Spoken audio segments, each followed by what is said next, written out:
नाशिक स्थानिक स्वराज्य संस्था मतदारसंघाच्या विधान परिषद निवडणुकीसाठी उद्या मतदानाची प्रक्रिया पार पडणार आहे. येवल्यातील मतदान केंद्राची तयारी पूर्ण झाली असून मतदानाची तयारी आता प्रशासनाच्या वतीने पूर्ण करण्यात आली आहे. महायुतीचे उमेदवार नरेंद्र दराडे यांचं होमग्राऊंड असलेल्या या मतदान केंद्रावर सर्वांचं लक्ष लागलेलं आहे आणि याचा आढावा घेतलेला आहे आमचे प्रतिनिधी सुदर्शन खिल्लारे यांनी. स्थानिक स्वराज्य संस्था नाशिक विभागाच्या प्रत्यक्ष मतदान प्रक्रियेला उद्या दिनांक 18 जून रोजी सकाळी 8 वाजता सुरुवात होणार आहे.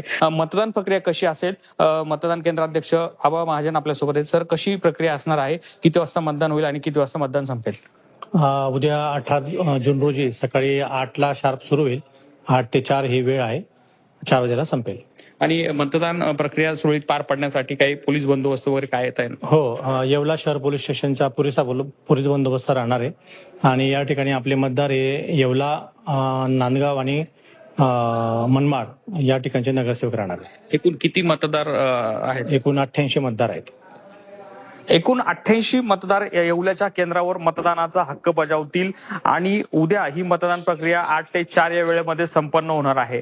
निकालाच्या दिवशी जरी माघारीचं बंड गोकुळ गीते यांचं थांबलं असलं तरी मतदान प्रक्रिया ही होणारच आहे. त्यामुळे नरेंद्र दराडे यांचा जीव सध्या तरी टांगणीला लागल्याचं चित्र सध्या दिसत आहे. सुदर्शन खिल्लारे, झी मीडिया, येवला, नाशिक.